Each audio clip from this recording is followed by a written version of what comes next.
vamos a hacer así. Voy a empezar a grabar ahora estoy empezando a grabar eh, justamente lo que estamos viendo en pantalla, que es un proyecto que a nadie le interesa de qué proyecto es. En este proyecto lo que habíamos visto era cómo, justamente para que te quede grabado, cómo leer un archivo CSV, que para leer un archivo CSV habíamos visto que se utiliza un formulario que tiene un file fill. Una vez que utilizamos ese formulario que tiene un file fill, para que te quede un resumencito, que vamos a leer línea por línea, habíamos visto que ya la misma librería de Python tiene un módulo CSV que permite leer ese archivo y que después línea por línea, que el mismo librería de Python te va diciendo, podés ir haciendo algo eh, de grabado que lo podrías hacer o por línea o en un lote, que en un lote hay métodos del ORM que son tipo bulk insert o bulk update y demás, pero habíamos dicho también que para una cantidad de más o menos 9.000 registros o 10.000 se puede hacer línea por línea tranquilamente porque no es una gran cantidad de registros. Ya por ahí de 500.000 para arriba eh, pasa. En mi barrio están diciendo que Garpa tiene una clínica de emergencia. No, porque estoy a 2 cuadras del Pirobano. Entonces salen todas las ambulancias. Hay Pirobano, túnel, mi departamento. Entonces me salen todas acá. Eh, por suerte este cuatrimestre no tuvimos helicópteros. Porque a veces cae algún helicóptero. Eh, esto un poco para decir lo de lo que habíamos visto de CSV porque no estaba grabado. Después habíamos visto un proyecto un poco más grande que yo les había comentado que se suelen tener, este proyecto se llama SAEM y bueno, la parte de settings se suelen tener divididas por ambiente para poder distribuir y después decirle cuando lo vamos a correr, que acá estamos utilizando PyCharm, que es otro IDE, justamente a través de una configuración que se llama Django Settings Module, decirle qué setting queremos utilizar. Entonces acá se va a estar corriendo con una setting local, en un ambiente productivo se va a estar corriendo con la setting productiva del ambiente en el que se haga el despliegue de esto. Y además también habíamos visto, como para que le quede tipo una grabación, un resumencito, es que los requirements también se suele subdividir por ambientes porque no deberíamos tener los mismos requerimientos en todos los ambientes. Por ahí yo en un ambiente de testing quiero tener algunos plugins que estoy probando y no los tengo en un ambiente productivo y demás. Justamente este proyecto no era un buen ejemplo porque tiene un montón de cacas por todos lados, pero era el que lo tenía abierto y chao. Y obviamente tenemos el static y el static root, en donde en realidad static es donde van a estar todos los archivos estáticos. En este caso en particular van a ver que hay dos carpetitas, una source y una build, y van a decir, ¿por qué? Nosotros no habíamos visto esto en el curso. Bueno, porque acá se está usando otra herramienta, en donde una herramienta que se llama grunt file, después pueden investigar, hay otras, hay una que se llama gulp y demás, que agarran las fuentes y las minimizan, las sanitizan, digamos, son las palabras que se utilizan en castellano. Hoy estoy muy castellanizado. Leen todos los SS, los JS, etcétera, que tengamos y lo generan de manera y generan una respuesta, o sea, un output, o sea, una salida mejorada. ¿Qué quiere decir mejorada? Le saca los espacios, la minimiza, hace un montón de cosas. Por eso acá lo van a ver de esta manera y van a ver que hay un archivo que es grunt file, que justamente lo que hace es agarra la fuente y genera en el destino esto. Agarra, lee todos los HTML, se fija todos los CSS que hay, los junta y los pone en un solo CSS. Por ejemplo, primero hace eso y después lo que hace es lo minimiza. Agarra todos los CSS o los JS y los pone en uno solo, que se llama min.js minimizado, con otras herramientas y demás. No nos vamos a poner a ver esto, pero para que tengan información si les interesa para investigar un poco. ¿Qué les podría mostrar yo si tienen alguna duda en particular? Les puedo mostrar otro proyectito que está haciendo medio productivo ya casi, o algo de AWS, de cómo está armado, digamos, qué puntos tenemos que tener en cuenta eh, para armar un sitio en Django en la plataforma de Amazon. Y habilitar el presente, me están diciendo muy bien. Obviamente también les dije, carguen la... carguen. No se olviden de generar el examen final integrador, por favor. Hay un par de personas que no lo tenían hecho, ya tienen habilitado el presente. Cárguenlo. Obviamente la reunión pasada tienen todos presentes porque fue un problema mío. Entonces no pude estar. Y nosotros ya hoy terminamos, así que ya está, no tienen que cargar nunca más nada. Que bueno, si nadie me dice nada, yo les voy a ir mostrando un poco lo de AWS, aunque por ahí me meto en algún quilombo, pero para que tengan alguna idea. No sé escribir AWS.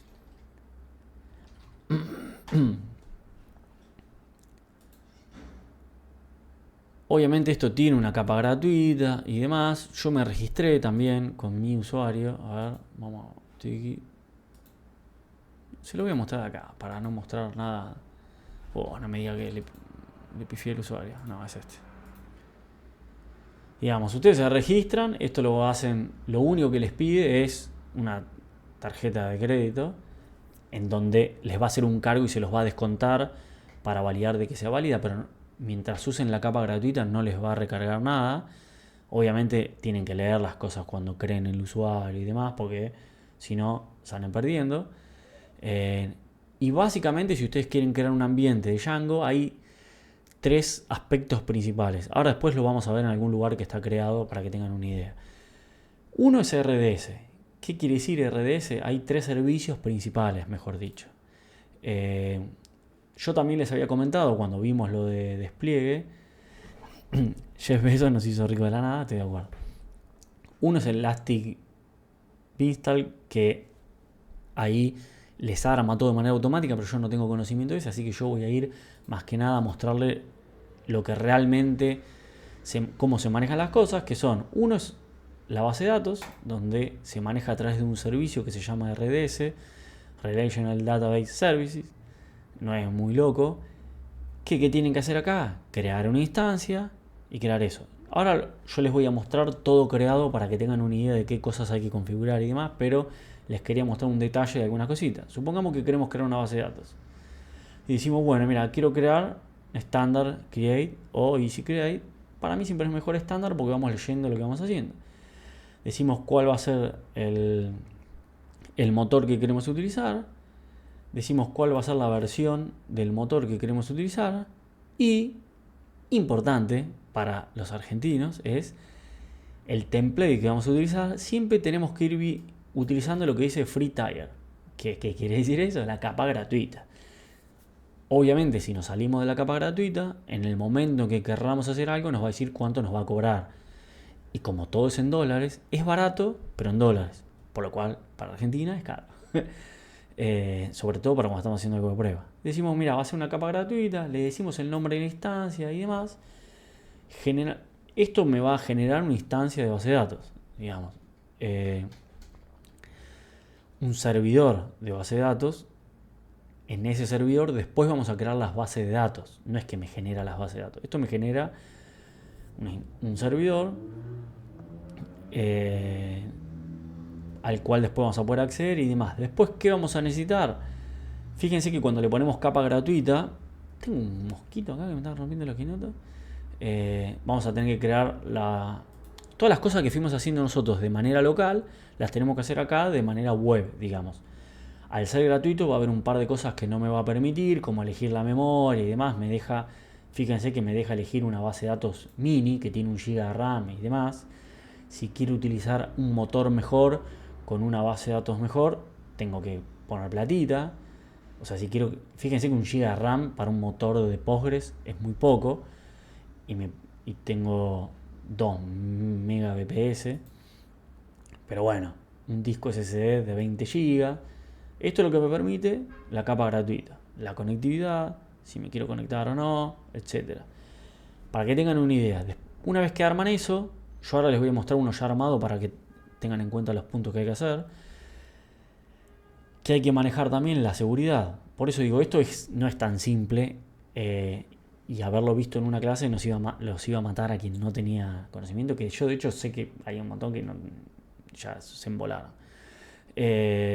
Además de generar el servidor de base de datos, ¿qué tenemos que generar? La capa de seguridad, el firewall, porque esto lo maneja todo AWS, que no cualquiera me puede acceder a eso, que se requerir determinada, eh, digamos, determinado reglas de seguridad, etcétera. Cuál va a ser la zona en la que va a estar distribuida, porque ¿qué? Amazon lo que tiene es que tiene distintas zonas en donde tiene distribuidas sus servidores. ¿Qué quiere decir la zona? Básicamente donde están las computadoras. Eso va a tener un rango horario y un par de cosas. Y Amazon me va, AWS en realidad, me va a especificar cierta disponibilidad. Esa era la palabra que no me salía. Entonces, si yo lo tengo acá, ¿para qué me sirve saber en qué zona estoy? Porque a veces Amazon te manda un mail y te dice, mira, el lunes a las 2 de la tarde, porque no sé qué pasó, vino un loco y prendió fuego o algo, la zona US East no va a andar. Si vos tenés tu base de datos ahí, estás al horno. Muchas veces lo que se hace también es replicar en otra zona, otra base de datos, etcétera. Pero bueno, ya es más quilombo, que generar un proxy arriba, etcétera. No, ni loco nos vamos a meter en todo eso.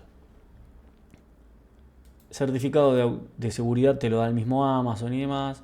La autenticación que vamos a utilizar, donde va a ser, puede ser con password a la base de datos, con autenticación de usuarios de AWS, o con autenticación también de password y de Kerberos, que es otro sistema de autenticación, etcétera. Y acá viene las cosas gratis. Tiene un monitoreo, pero gratuito es por 7 días. O sea, te monitorea las cosas de performance por 7 días. Y después, si no, bueno, chao, muere. Estas son las cositas que hay que tener en cuenta de esos datos. ¿Por qué? Fíjense acá, hay un par de cosas que yo tengo que cambiar porque no cambié todavía. Le di todo así nomás. Fíjense que si vamos me dice, bueno, y más o menos todo esto va a salir $15. ¿Qué? Yo $15 no te pago. Hay que ver qué configuraciones están hechas ahí fuera de la capa gratuita. Por ahí es la autenticación, por ahí no. Yo como un montón de cosas ni las vi. Capaz que no se puede poner seguridad. Digo, cuando ustedes crean algo, sobre todo y lo quieren hacer en una capa gratuita, por más que les parezca un bajón, tienen que leer todo. Si no leen todo, adentro. Después no se quejen, lo pagan. Entonces, esto es el RDS, que es donde tienen que generar la base de datos. El servidor al que se va a conectar la base de datos. Y después van a crear la base de datos que se conectan desde Postgres, desde la misma consola o desde el mismo pgadmin. Para conectarse a través del mismo pgadmin, ¿qué hay que hacer? Se tiene que conectar a través de SSH, que para hacer eso tienen que utilizar alguna herramienta y demás. Por eso yo les decía, esto parece simple, pero no es tan simple. Otra de las cosas que necesitan, supongamos que tenemos, yo ahora después les voy a mostrar uno armado para que vean qué cosas hay. Supongamos que tenemos el motor de base de datos andando. Bueno, ¿qué necesitamos ahora? El servidor de Django. El servidor de Django, que es la forma más simple, simple, no sé si más simple. El otro servicio que me provee AWS es S2. S2 son las instancias de base de datos. Estas instancias de base de datos, ¿qué tienen? Obviamente, para lanzar una instancia, yo vengo acá y le digo launch instance. Le tengo que poner un nombre, supongamos que le digo mi web server, y acá es donde tenemos que leer con atención, etcétera, y decir, bueno, ¿de qué va a ser? Si nosotros lo vamos a hacer de Django, ¿qué tiene que ser? Ubuntu, porque Django corre sobre Ubuntu. ¿Qué datos? Obviamente lo podemos hacer sobre otro sistema operativo, pero por defecto lo más simple que hay es hacerlo en Ubuntu o en un Linux. ¿Qué tenemos que ver también? Los módulos que tengan, digamos, las máquinas virtuales que tengan free tier, o sea, que tengan una capa gratuita elegible. ¿Por qué? Porque yo quiero que sea gratis. Fíjense que acá me dice, mira, Ubuntu 22 y Ubuntu 20 tienen capa gratuita. Después hay otras máquinas virtuales que no tienen capa gratuita, todo es pago. Una vez que yo defino esto, vengo acá, digo qué tipo de arquitectura va a tener, que siempre por defecto esta, qué tipo de procesador va a tener, cuánta memoria RAM. Acá es donde yo tengo que ir leyendo todo, ir viendo que sea capa gratuita. Tengo que generar de una llave de seguridad para poder conectarme a esa instancia de manera remota. ¿Por qué? Porque yo me voy a... Ahí está, como ahí dice Iván por el chat. Yo digo ahí está, pero en el, en el video no sale el chat, pero no importa. Yo me voy a tener que conectar a través de SSH, que es un protocolo de conexión, a través de una consola. Digamos, yo a esa instancia, ¿cómo me conecto? Bueno, a través de SSH. Para eso que necesito una clave pública privada. Esto puedo generar ese par de clave pública privada. La clave privada queda en el... Digamos, yo una vez que genero esto, acá me va a decir, me genera un PEM, yo me lo bajo. Fíjense que acá mismo me dice, para OpenSSH o para PPK, PuTTY es la herramienta que se utiliza en Windows, en Linux también. En Linux creo que hay otras, para abrir un túnel para conectarme por SSH a la base de datos de Postgres. Digo, acá una vez que se crea esta clave, y después qué otras cosas, tenemos que generar las claves de seguridad, ir habilitando el tráfico, decir, ¿por qué? Porque nosotros queremos que no se nos conecte cualquier hacker chino que ande por ahí y nos rompa todo. Obviamente un hacker chino no le va a interesar un ambiente micro de desarrollo que estoy haciendo yo, pero siempre es bueno tener seguridad por las dudas. Y acá es donde nosotros vamos. Esto está igualmente, visualmente me va dando un montón de herramientas en donde yo digo, pero a los rusos sí, donde yo digo, mira, quiero habilitar todo, no, quiero habilitar solo un IP. Por ejemplo, acá yo le puedo decir, mira, solo se puede conectar mi IP pública. Ojo que esto ya lo charlamos en algún momento. La IP pública, si ustedes tienen un servidor como el que tengo yo, que es personal, por ejemplo, es rotativa. O sea, yo no tengo una IP pública fija. Para tener una IP pública fija, tengo que pagar. Mi IP pública, que es la IP por la cual salgo a internet, no la IP local, cambia. ¿Cambia cuándo? Cuando se reinicia el router o cuando personal quiere. Si yo quiero tener una IP fija, tengo que decirle a personal, quiero tener una IP fija, la tengo que pagar. Como todo en la vida, cuando queremos algo mejor, se paga. Entonces, ¿por qué digo esto? Porque por ahí usted dice, mira, yo acepto el tráfico solo de mi IP. El día de mañana ven que no se puede conectar más, es porque les cambió la IP. Ingresan acá, vuelven a hacer esto y le actualizan la IP. Y acá configuran y acá lanzan la instancia, después se conectan a la instancia y después empiezan a generar todos los datos. Yo tengo, que por eso lo abrí en otro documento, que después les voy a pasar el link, estoy aceptando a gente que está llegando ahora, un link que no voy a decir que está todo perfecto, porque yo algunas cosas las voy cambiando, pero que para mí es bastante útil, se los voy a pasar por el chat. Claramente no lo hice yo, está hecho en 25 de abril del 2022, de todo lo necesario para ir armando una instancia Django en AWS. ¿Por qué? Django, ¿qué requiere? Que ya lo vimos con anterioridad. Obviamente Postgres, que va a estar en una RDS, y después necesitamos el servidor web y el servidor WSGI. Servidor web, yo les mostré recién lo de la instancia de Ubuntu. Bueno, una vez que tengo la instancia de Ubuntu y me conecto a esa instancia, ¿qué tengo que hacer? Bueno, tengo que instalar las cosas que necesito. Una es bajarme el código, que bajarme el código, ya lo saben hacer, es igual en todos lados. Es Git pull, haciendo la conexión, digo, eso mismo me lo dice GitHub o Bitbucket. Ahora, o cualquier herramienta de Git. Ahora, después tengo que ir instalando en los elementos necesarios. Nginx es el servidor web gratuito más recomendado que se utiliza en Ubuntu o en Linux. Yo siempre usé Nginx, no usé otro, hay otros, digo. Y el servidor WSGI, que es el que tenemos que utilizar, uno de los más usados es GUnicorn, hay otro que es UWSGI. Cualquiera de los dos es utilizado, yo he utilizado los dos, son casi lo mismo. Este tutorial tiene GUnicorn, es lo mismo. Yo igual les voy a ir mostrando algunos puntos para que vean Digo, la sintaxis, una vez que supongan que se conectan a la instancia de Linux, ustedes lo pueden hacer en una misma instancia, si tienen Linux, lo hacen en su propia instancia de Linux, o se abren una virtual machine de Linux y demás. No, HeyUnicorn es un motor WSGI. Me está sonando esto para que carguen la asistencia, yo sé que la cargaron. Acá, por ejemplo, me está diciendo cómo instalar Python 3. La mayoría de los Ubuntu nuevos ya tiene Python 3. Hay que ver qué versión, si es justo la que ustedes quieren utilizar o no. Tendrán que instalar esa versión de Python.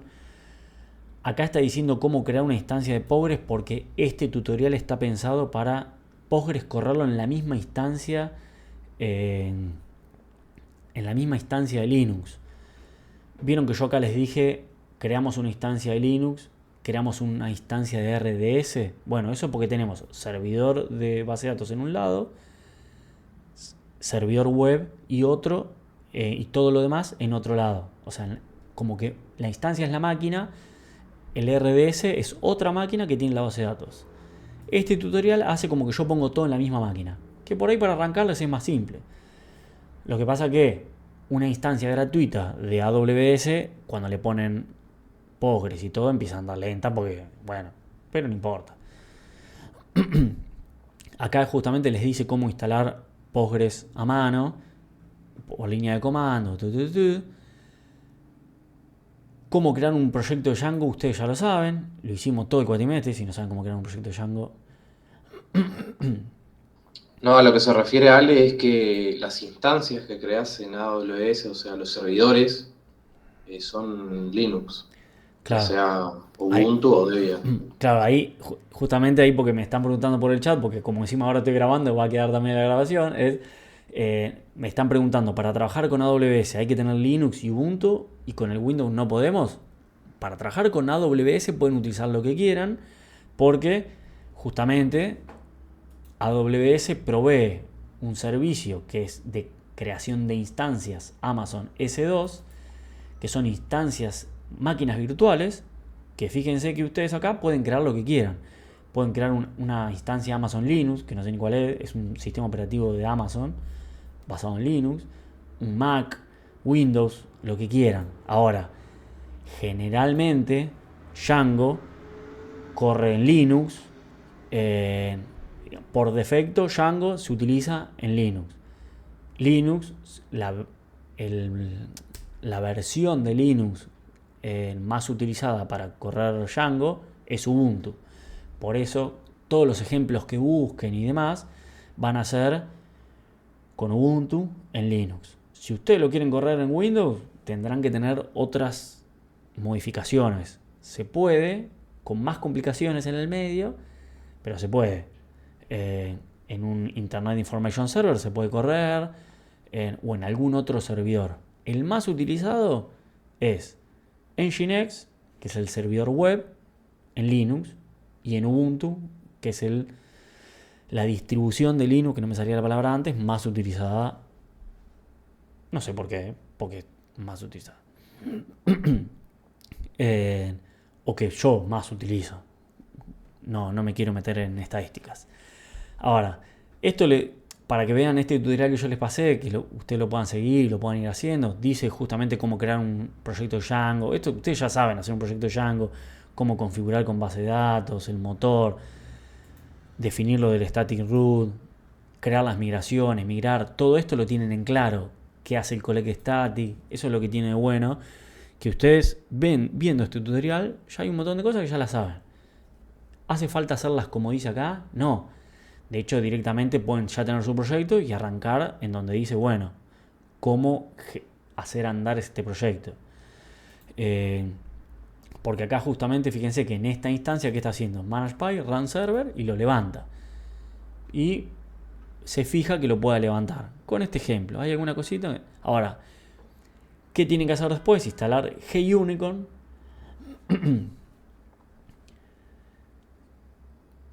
Ahí está, Carlos está diciendo por el chat, por eso me frené. A veces parece que tengo problemas y además que los tengo, me freno porque estoy leyendo el chat. Ubuntu es instalable obviamente con un clic, puede correr junto con Windows. Yo de hecho en mi máquina tengo corriendo ambos. Antes daba clases y mostraba todo en Linux, pero como la mayoría tiene Windows me terminé pasando. Pero bueno, tiene las características de utilizar una consola distinta, un lenguaje distinto al terminal de Windows. Que para quien no está acostumbrado no es tan simple tampoco. Digo, para que tengan en claro qué puntos tenemos que tener en cuenta para instalar esto. Instalar Nginx, que no es más que instalar Nginx desde el server con sudo apt, que es el distribuidor de paquetes de Ubuntu. Ponen install y ponen Nginx o buscan cómo instalar Nginx. Ahora hay uno que es snap, en realidad el último que ponen sudo snap Nginx, les instalan Nginx. Lo mismo con Gunicorn, instalan Gunicorn. ¿Qué es Gunicorn? El servidor WSGI. Acuérdense que teníamos WSGI, el servidor web, y que eso se comunicaba a través de Django. Fíjense que nosotros le vamos a decir acá, cuando lo levantemos, mi proyecto.wsgi. Y este .wsgi, ¿dónde salía? Es más, si abrimos el proyecto que teníamos, lo voy a abrir ahora.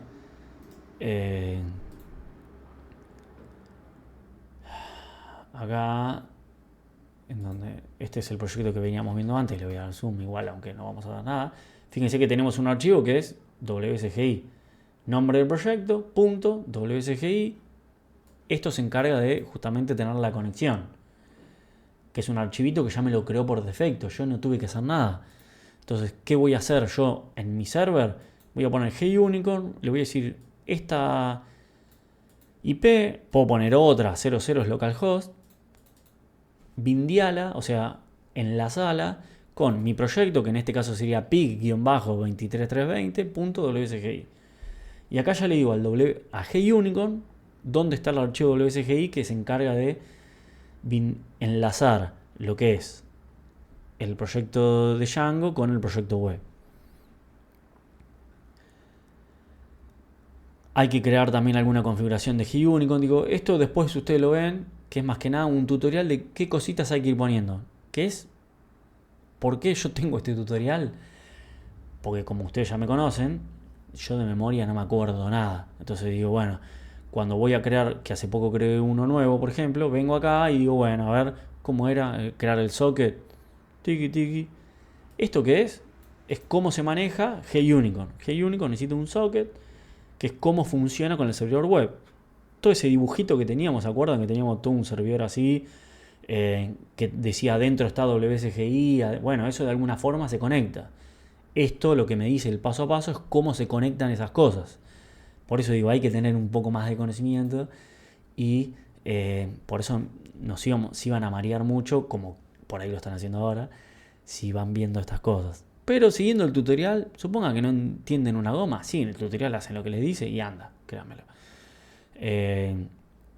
Porque de hecho acá está el ejemplo, obviamente reemplazando la carpeta del usuario por su usuario, la carpeta del proyecto por su proyecto, y acá les dice cómo configurar esto, y esto después anda solo. Y systemctl es cómo crear. Por eso existen los SRE y los devs. No sé qué es SRE, perdón mi ignorancia. Y acá nada, van chequeando estas cosas, tiki, tiki, tiki. Y después cómo configurar Nginx es lo mismo. Nginx va a tener distintos archivos de configuración en ese servidor. Nginx, que era el servidor web. ¿Y qué tenemos que decirle al servidor web? ¿Cuál es el servidor WSGI con el que se va a conectar? ¿Cómo se hace eso? No es más que configurando dentro de un archivo de configuración que acá mismo les dice a dónde se ubica en el servidor Linux de Ubuntu, etcétera, Nginx, site available, el nombre del proyecto. Ponen estas cosas que le dice acá, obviamente con sus nombres. ¿Qué esto qué quiere decir? Mirá, en el puerto 80, cuando me llegue algo al localhost o a la IP que yo haga pública, los estáticos lo va a venir a buscar a esta carpeta y todo lo va a venir a buscar, barra es cualquier URL, la va a venir a buscar ¿a dónde? Al socket de G-Unicorn, que yo ya había configurado antes.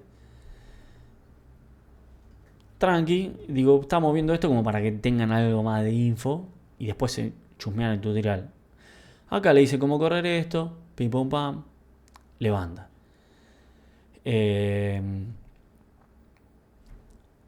Si quieren, lo que les puedo mostrar es lo siguiente. Para que tengan una idea de... Porque acá no tengo nada... Les voy a salir de acá y les voy a mostrar uno funcionando. Que va a ser este.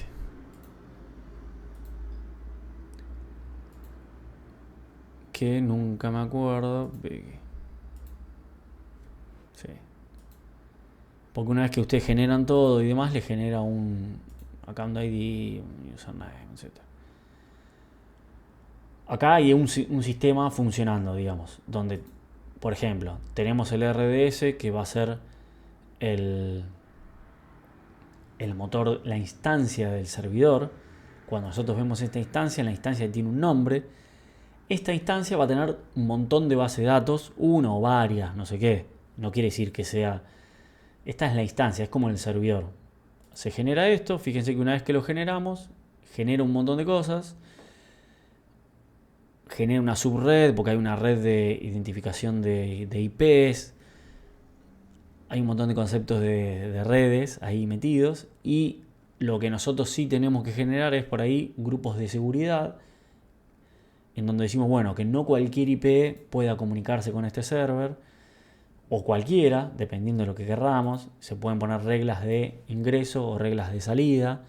Acá, por ejemplo, está habilitado para que solo se puedan conectar por el TCP 5432, etcétera. Como para que tengan una idea, nada más. Y una pavada que a mí siempre me gusta mostrar, o no.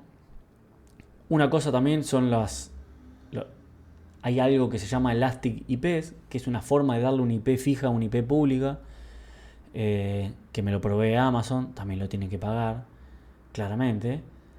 Y, a ver acá, digamos, acá están todas las instancias, por ejemplo. Yo acá estoy metido en otro lugar, me voy a loguear en un server productivo, porque ese no era el server productivo. Total, estamos entre gente conocida, no pasa nada.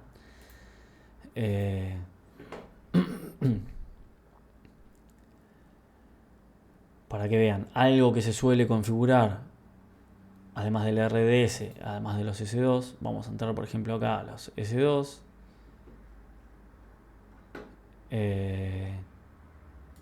Es algo que se llama Load Balancer.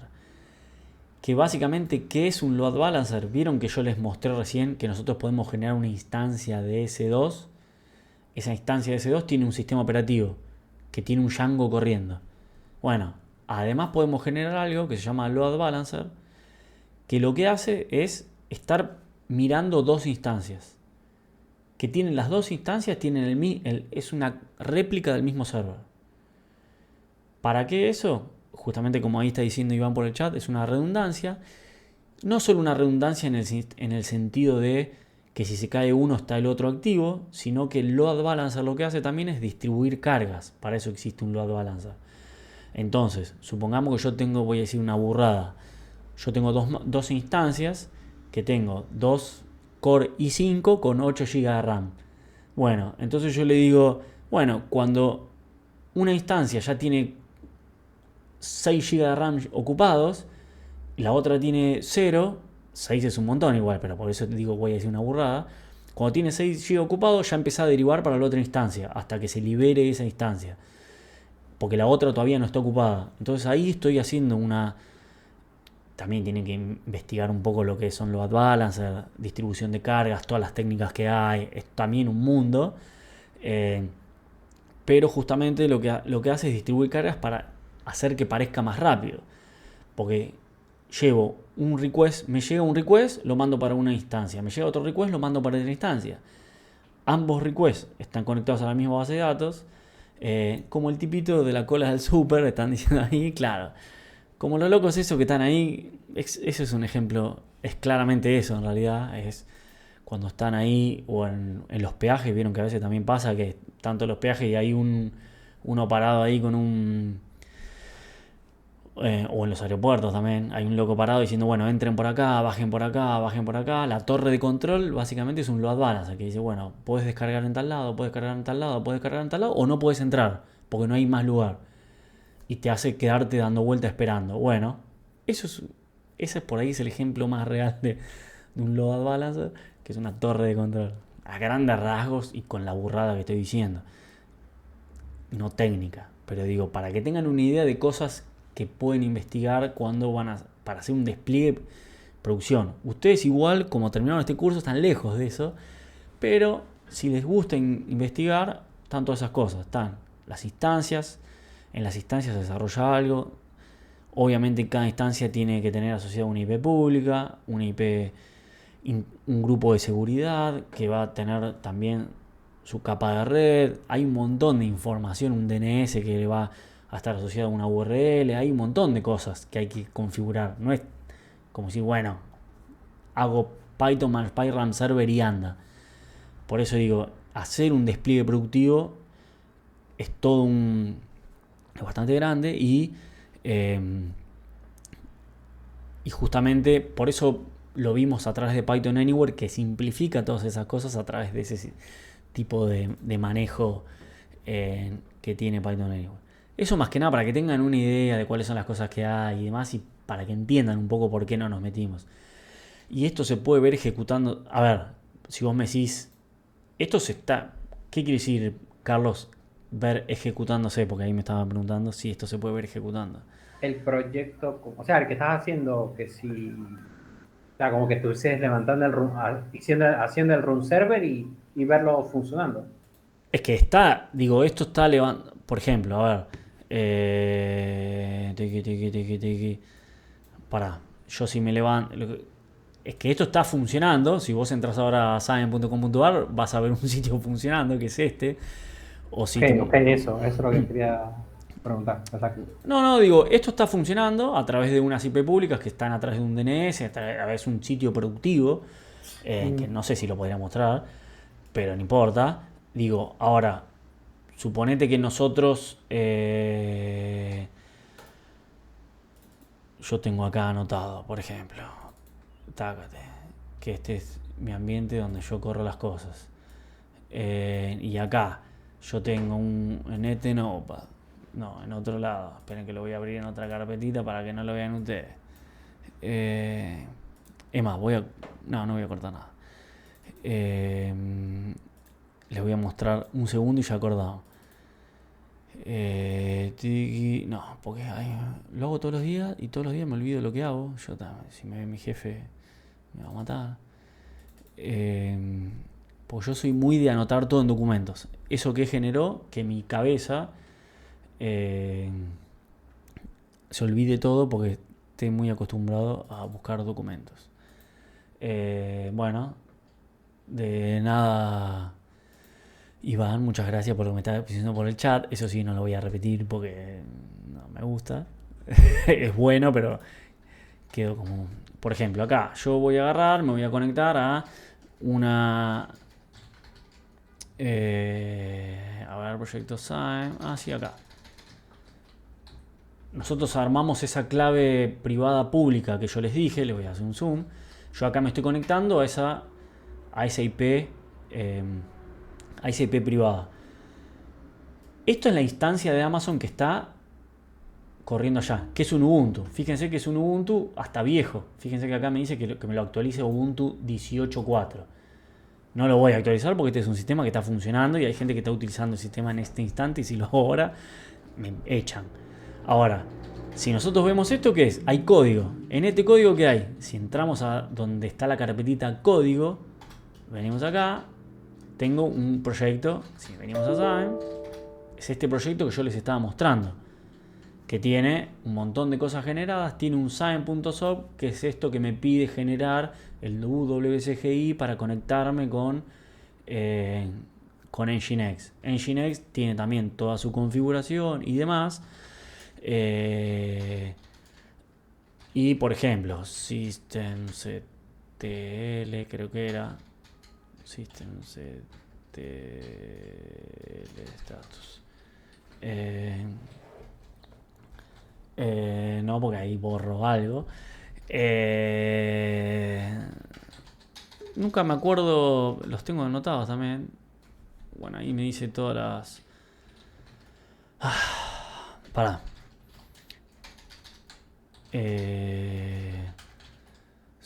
Pará, la voy a buscar porque yo también soy... ¿Dónde lo tengo anotado eso? Bueno, nunca me acuerdo.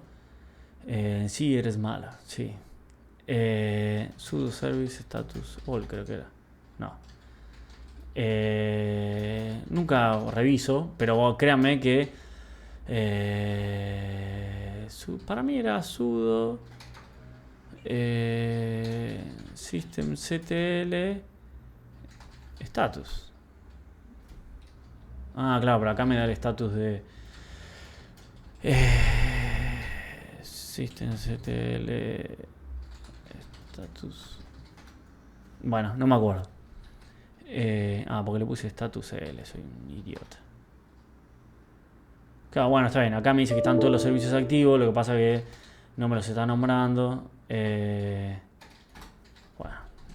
era supervisor. Porque en realidad acá en este servidor estoy corriendo con otra cosa. Bueno, hay un comando para ver todos los servicios que no me lo acuerdo ahora. Si le pongo sudo supervisor, no. Me debería supervisor status. Supervisor de Alejandra.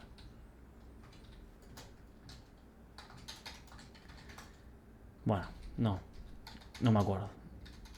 Pero en algún momento, esto, ustedes lo buscan así y te lo va a decir cuál es como justamente para ver la configuración, el estado de todas las cosas. Yo no me acuerdo porque la verdad esto no lo toco hace 10 millones de años. Pero esto es digamos, yo lo que hago es bajo, lo levanto, etcétera. Acá está todo configurado, está corriendo a través esto está corriendo a través de UWSGI, tiene su configuración, porque esto lo que está usando es UWSGI, no GUnicorn. Por ejemplo, nosotros acá, si venimos a la configuración que está en cd sign config, está nano sign UWSGI, no, sign UWSGI. Acá, por ejemplo, UWSGI es el que usamos acá como servidor WSGI. Que en el otro ejemplo yo le mostré GUnicorn. Y acá que le dice, bueno, mira, ¿dónde está el proyecto de Django? ¿Cuál es el virtualenv que tiene que utilizar? Ustedes ya saben lo que es el virtualenv. ¿Cuál es el socket que tiene que utilizar? Que este es un archivo que te hace crear. Así como yo les mostré en el otro tutorial que les decía que era un archivo de GUnicorn. Es lo mismo, un tutorial de UWSGI les dice lo mismo. Y después configuraciones de cuántos threads puede abrir, cuántos subprocesos, el socket, si va a tener buffer y demás. Y una vez que configuramos eso, también se configura en Nginx y el supervisor, que es un servidor de servicios que supervisa todos los servicios. Por ejemplo, en Nginx, que tiene toda la configuración del servidor web. Entonces me dice, bueno, mira, en el 80 va a ser localhost, tenés que ir a esta carpeta y demás. Este igual es una configuración de ejemplo. La configuración posta está acá en Nginx sites available en donde la configuración posta decimos, bueno, porque acá hay varias cosas configuradas, en donde le decimos SIME que tiene que ir a ese puerto, el puerto 8080 que lo redirija a HTTPS para que nada pueda venir sin HTTPS, porque eso es algo que no vimos todavía. El puerto 9001 que lo redirija a determinada cosa particular que tenemos configurada nosotros, porque nos pueden escribir por SMS o por algo así. El puerto 80, digo, todas estas configuraciones hay que entender un poco cómo es configurar un servidor web con Nginx. De hecho, hay cosas que todavía están desactualizadas porque esto ya no está funcionando más, porque dice Python 2.7, ya se actualizó. Pero acuérdense, por ejemplo, que nosotros habíamos visto, bueno, las páginas por defecto de error, bueno, acá están configurados a través de Nginx. En Nginx le decimos cuál es el template que utiliza por defecto de 403, 404, 500. Que fíjense dónde está, en la carpeta static root. Y esa carpeta static root, ¿cómo la generamos? A través de Python, mannerpipe, collect static. Hay un montón de configuraciones, de cosas. Por lo cual, tener que haber hecho esto a mano es gigante. Vamos a terminar ya porque ya se hizo medio tarde. Yo lo que sí les quería decir, que les voy a dejar también, es porque lo había hecho otro docente y a mí me parecía bueno, pero como yo no tengo el conocimiento, no se lo llegué a dar. Pero para que lo vean, y van a tener información, que es un poquitito, habla de Docker, de justamente cuáles son los problemas de Docker, qué quiere resolver, qué quiere decir con hacer un container, qué diferencia hay entre un container y una máquina virtual, que esto por ahí es lo único. Bueno, lo único no, digo, una de las cosas más importantes, que fíjense que el container, o sea, lo que hace Docker es una app que corre por sobre el sistema operativo. Una máquina virtual está dentro del sistema operativo, está metida en el sistema operativo. Entonces la máquina virtual utiliza cosas del sistema operativo, la aplicación que yo instalé ahí depende del sistema operativo, todo depende del sistema operativo. Acá el container es independiente del sistema operativo, depende de Docker. Entonces tenés como un intermediario entre Docker, entre el container y el sistema operativo, que traduce esto a lenguaje del sistema operativo. Y acá van a tener un poco una explicación de algunas cositas, ejemplos, seguir tutorial, cosas que tienen que instalar, etcétera. Yo se los voy a dejar subido para que lo vean, los comandos que se ejecutan, cómo hacer un ejemplo de un container y ejecutar ese container y demás. El concepto principal de Docker o de containers, sea Docker o sea Kubernetes o cualquier otro, es que la aplicación no conoce el sistema operativo en el que está siendo ejecutado, lo que conoce es el container en el que está siendo ejecutado. Entonces es como que te independiza la aplicación del sistema operativo, entre comillas. Es como que yo corro una aplicación, yo corro mi sistema Django en Docker. Si ese Docker está en Linux, Windows o lo que sea, casi va a ser independiente porque él puede acceder a las cosas que le provee el Docker. Pero como no tengo mucho conocimiento de esto, por no decir poco, no me voy a meter más. Solo les digo, les voy a dejar este ejemplo que lo estuvo haciendo otro instructor hace 20 minutos, por eso no tuve ni tiempo de verlo, para que ustedes lo puedan ejecutar, ver qué onda y nos vemos. No sé si voy a cortar.